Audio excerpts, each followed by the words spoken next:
Rodney James Alcala, born August 23, 1943, is an American convicted rapist and serial killer who was sentenced to death in California for 5 murders committed in that state between 1977 and 1979, and received an additional sentence of 25 years to life after pleading guilty to 2 homicides committed in New York in 1971 and 1977. Alcala's true victim count remains unknown, and could be much higher. Alcala compiled a collection of more than 1,000 photographs of women and teenage girls and boys, many in sexually explicit poses. In 2016, he was charged with the 1977 murder of a woman identified in one of his photos. Alcala is known to have assaulted one other photographic subject, and police have speculated that others could be rape or murder victims as well. Prosecutors have said that Alcala toyed with his victims, strangling them until they lost consciousness, then waiting until they revived, sometimes repeating this process several times before finally killing them. One police detective described Alcala as a killing machine, and others have compared him to Ted Bundy. Alcala is sometimes called the dating game killer because of his 1978 appearance on the television show The Dating Game in the midst of his murder spree. Early life. Rodney Alcala was born Rodrigo Jacques Alcala Baker in San Antonio, Texas, to Raul Alcala Baker and Ana Maria Gutierrez. In 1951, Alcala's father moved the family to Mexico, then abandoned them 3 years later. In 1954, when Alcala was about 11 years old, his mother moved him and his siblings, 2 sisters, to suburban Los Angeles. In 1961, at age 17, Alcala joined the United States Army and served as a clerk. In 1964, after what was described as a nervous breakdown, during which he went AWOL and hitchhiked from Fort Bragg to his mother's house, he was diagnosed with antisocial personality disorder by a military psychiatrist and discharged on medical grounds. Other diagnoses later proposed by various psychiatric experts at his trials included narcissistic personality disorder, borderline personality disorder, and malignant narcissism with psychopathy and sexual sadism comorbidities. After leaving the Army, Alcala graduated from the UCLA School of Fine Arts and later studied film under Roman Polanski at New York University. Early criminal history. Alcala committed his first known crime in 1968. An eyewitness in Los Angeles called police after watching him lure an 8-year-old girl named Taylai Shapiro into his Hollywood apartment. When police arrived, they kicked the door and the girl was found alive, raped and beaten with a steel bar, but Alcala had fled. To evade the resulting arrest warrant, Alcala left the state and enrolled in the NYU Film School, using the name John Berger. In 1971, he obtained a counseling job at a New Hampshire arts camp for children using a slightly different alias, John Berger. In June 1971, Cornelia Michelle Crilly, a 23-year-old TWA flight attendant, was found raped and strangled in her Manhattan apartment. Her murder remained unsolved until 2011.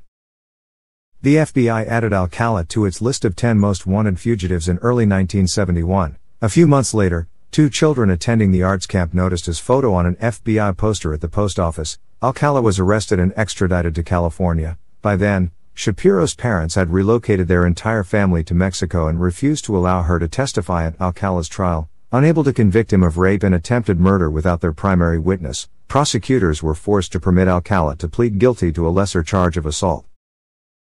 Alcala was paroled after 17 months in 1974 under the indeterminate sentencing program popular at the time, which allowed parole boards to release offenders as soon as they demonstrated evidence of rehabilitation. Less than 2 months after his release, he was rearrested for assaulting a 13-year-old girl identified in court records as Julie J., who had accepted what she thought would be a ride to school. Once again, he was paroled after serving 2 years of an indeterminate sentence.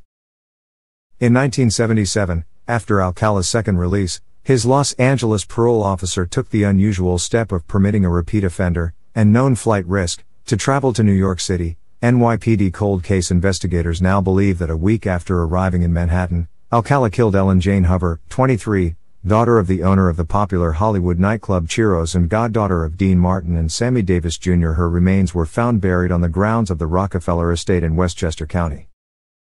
In 1978, Alcala worked for a short time at the Los Angeles Times as a typesetter, and was interviewed by members of the Hillside Strangler Task Force as part of their investigation of known sex offenders. Although Alcala was ruled out as the Hillside Strangler, he was arrested and served a brief sentence for marijuana possession. During this period, Alcala convinced hundreds of young men and women that he was a professional fashion photographer, and photographed them for his portfolio. A Times coworker later recalled that Alcala shared his photos with workmates. "I thought it was weird, but I was young. "I didn't know anything," she said. "When I asked why he took the photos, he said their moms asked him to. I remember the girls were naked. He said he was a professional, so in my mind I was being a model for him," said a woman who allowed Alcala to photograph her in 1979. The portfolio also included spread after spread of naked teenage boys, she said. Most of the photos are sexually explicit, and most remain unidentified. Police fear that some of the subjects may be additional cold case victims. In 1979, according to later trial testimony, Alcala knocked unconscious and raped 15-year-old Monique Hoyt while she was posing for photographs. Dating game appearance. In 1978, Alcala was a contestant on the popular game show The Dating Game. Host Jim Lang introduced him as a successful photographer who got his start when his father found him in the darkroom at the age of 13, fully developed. Between takes you might find him skydiving or motorcycling.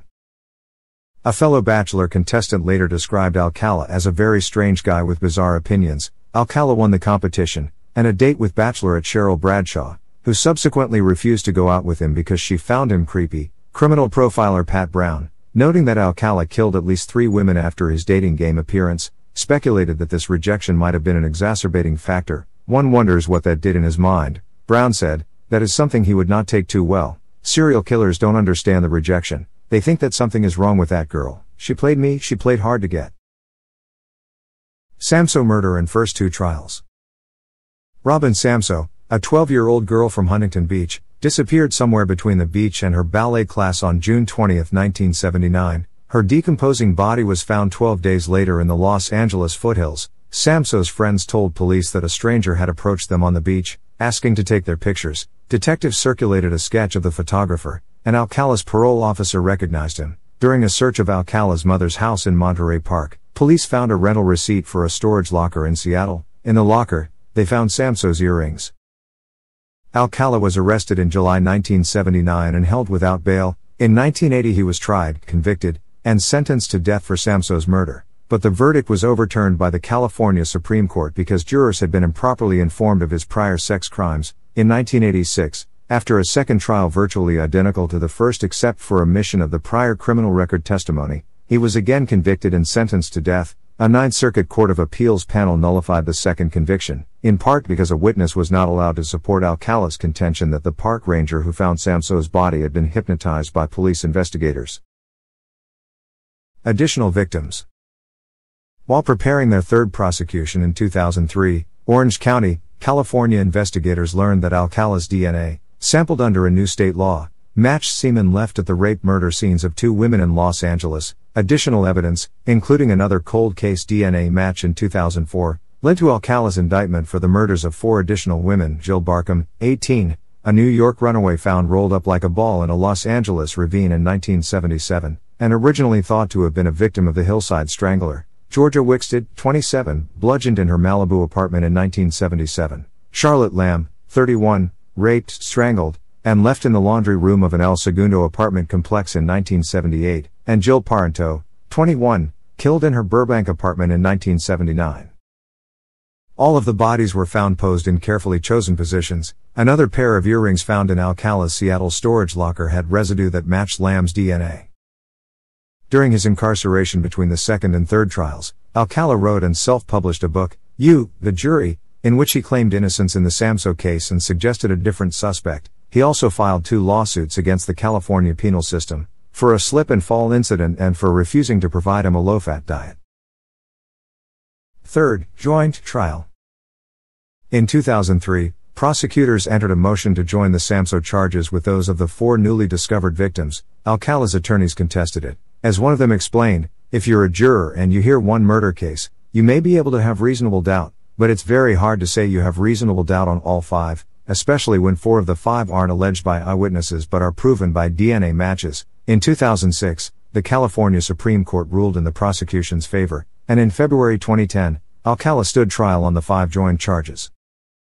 For the third trial, Alcala elected to act as his own attorney. He took the stand in his own defense, and for 5 hours played the roles of both interrogator and witness, asking himself questions, and then answering them. During this bizarre self-questioning and answering session he told jurors, often in a rambling monotone, that he was at Knott's Berry Farm applying for a job as a photographer at the time Samsoe was kidnapped. He showed the jury a portion of his 1978 appearance on the dating game in an attempt to prove that the earrings found in his Seattle locker were his, not Samsoe's. Ed Mills, the actor who competed against Alcala on the show, told a reporter that earrings were not yet a socially acceptable accoutrement for men in 1978. "I had never seen a man with an earring in his ear," he said. "I would have noticed them on him."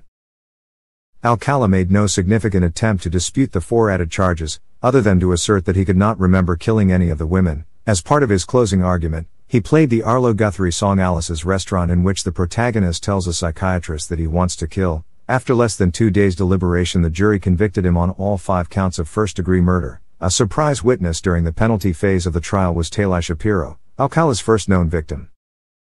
Richard Rappaport, a psychiatrist paid by Alcala and the only defense witness, testified that borderline personality disorder could explain Alcala's claims that he had no memory of committing the murders. The prosecutor argued that Alcala was a sexual predator who knew what he was doing was wrong and didn't care. In March 2010, Alcala was sentenced to death for a 3rd time. Unidentified photographs. In March 2010, the Huntington Beach, California and New York City police departments released 120 of Alcala's photographs and sought the public's help in identifying them, in the hope of determining if any of the women and children he photographed were additional victims. Approximately 900 additional photos could not be made public, police said, because they were too sexually explicit. In the first few weeks, police reported that approximately 21 women had come forward to identify themselves, and at least 6 families said they believed they recognized loved ones who disappeared years ago and were never found. None of the photos was unequivocally connected to a missing person case or unsolved murder until 2013, when a family member recognized the photo of Christine Thornton, 28, whose body was found in Wyoming in 1982. As of September 2019, 109 of the original photos remain posted online, and police continue to solicit the public's help with further identifications.